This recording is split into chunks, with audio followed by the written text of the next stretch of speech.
a deadline for choosing a new prime minister for Iraq. That deadline was extended, but Nouri al-Maliki accusing the president of Iraq of violating the Constitution by extending that deadline, and in some of these moves, by deploying forces loyal to Maliki, loyal to himself, certainly showing at a minimum that he's not going to go quietly. At worst, the possibility of military action of some sort.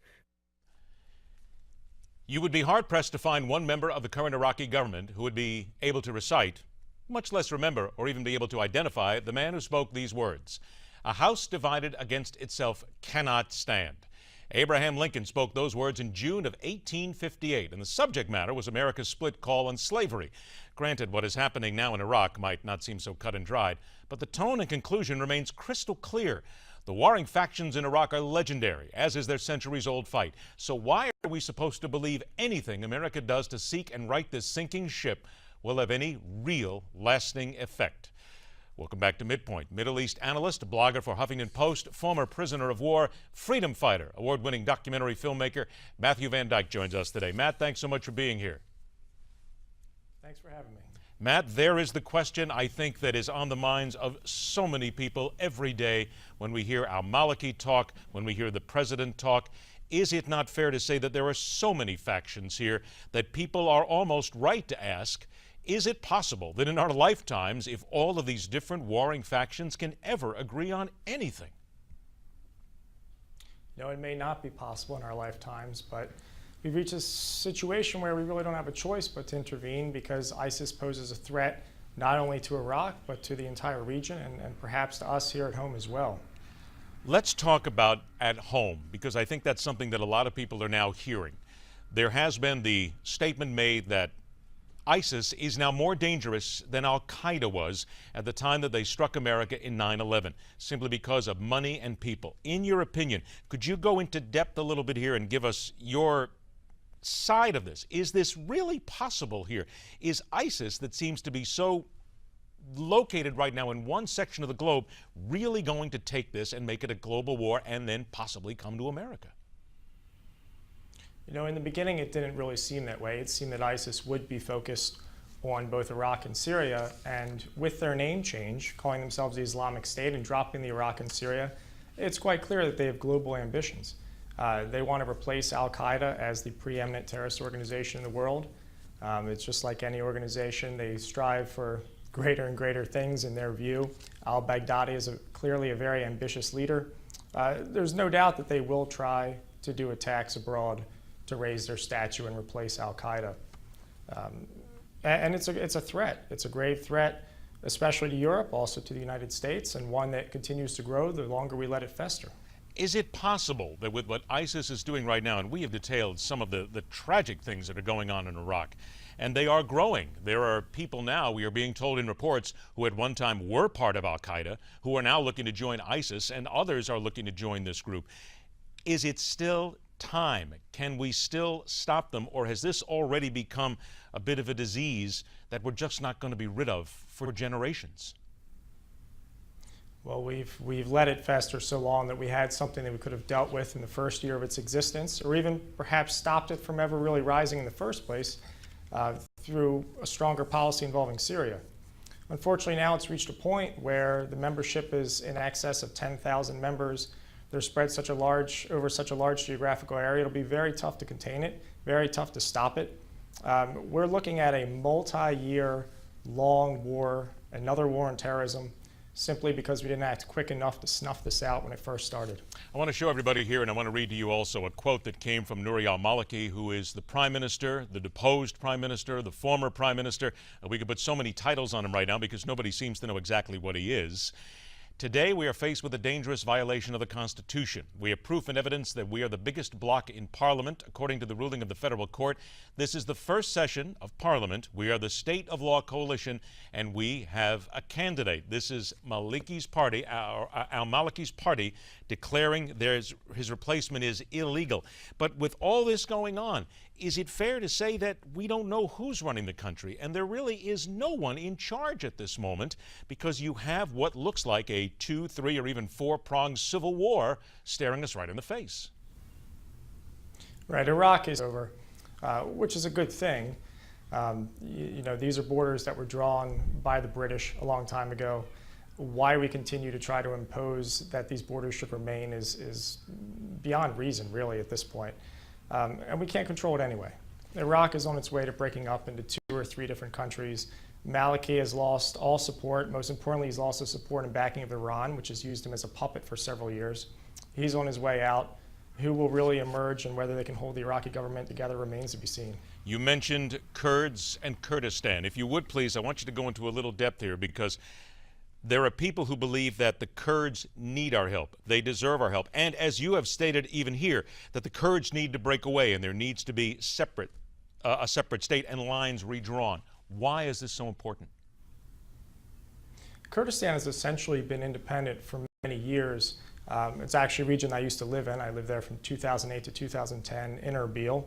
I'm in contact with many people in Erbil every day, and they're actually looking forward to independence. You know, they faced opposition from Turkey over this issue for many years, but I think the world's seen now that with Iraq being so dysfunctional and Kurdistan now standing up as the only functional part of Iraq, people are scratching their heads and wondering, why do the Kurds put up with being part of Iraq? It's a group of people that have been denied independence in their own country for long enough, and they're going to get it. They're striving for it, and nobody's going to be able to stop them. And the United States has not supported them the way that we should have for a very long time. You know, they view the United States as an ally. Kurds were asking me, why is the United States not supporting us? Why are we using old Russian weapons fighting ISIS, who are using US weapons that they stole out of Mosul? So, you know, it's about time that Government right now that is saying they want to bring the country back together to then take a portion of the country and try and split it apart. Well, it's not as much us trying to split it apart as not trying to interfere and insist that it doesn't. You know, we've shown time and again that the amount of influence we can exert, particularly in Iraq, is very limited and in the region, and we should sort of let things fall where they're going to fall and not stand in the way of it. But at the same time, we need to support people that have been supportive of us. The Kurds have been good to us.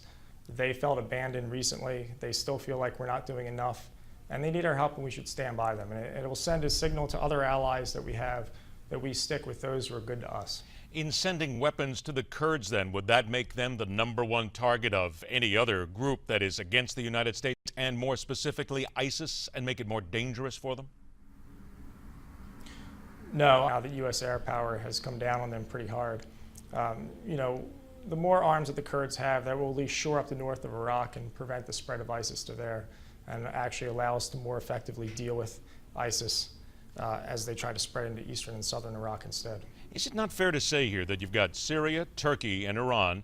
They do not want the independent Kurdish state, yet Iran is providing Iraq planes to fight ISIS. So do we have sort of a conflict of interest going on here, or is this just chessboard jockeying here by Iran?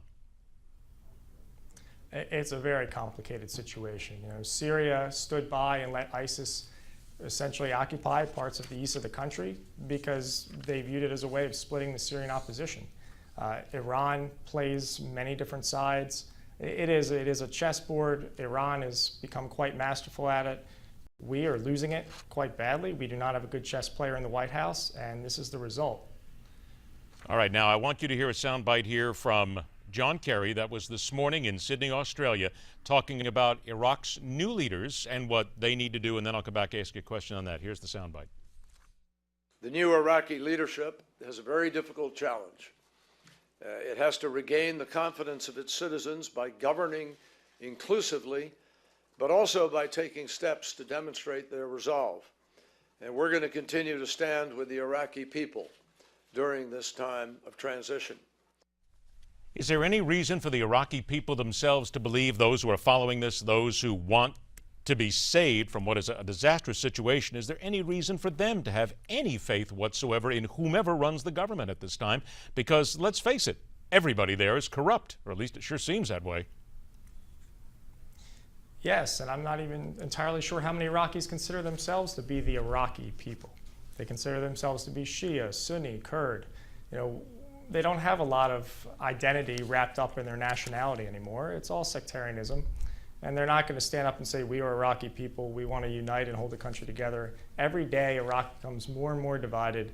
Every conflict between the militia, every death, every political intrigue and backstabbing and everything that they do incessantly in Iraqi politics. It just never ends. And more Iraqis are saying they're fed up with it, and they're going to try to survive and do what's good for their tribe or their sect and forget about Iraq. So 10 seconds left here. Is, in your opinion, the most effective thing that we can do is get behind the Kurds, do whatever we can to make sure that they succeed?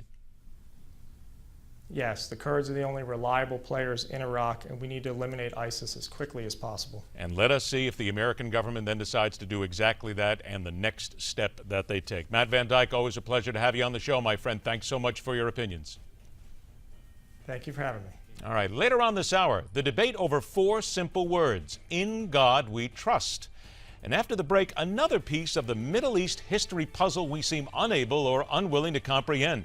No matter how many times we seem to have it shoved right in our face, we just don't seem to learn. It's all coming up right here on MidPoint, where we question everything. Have you been to hidden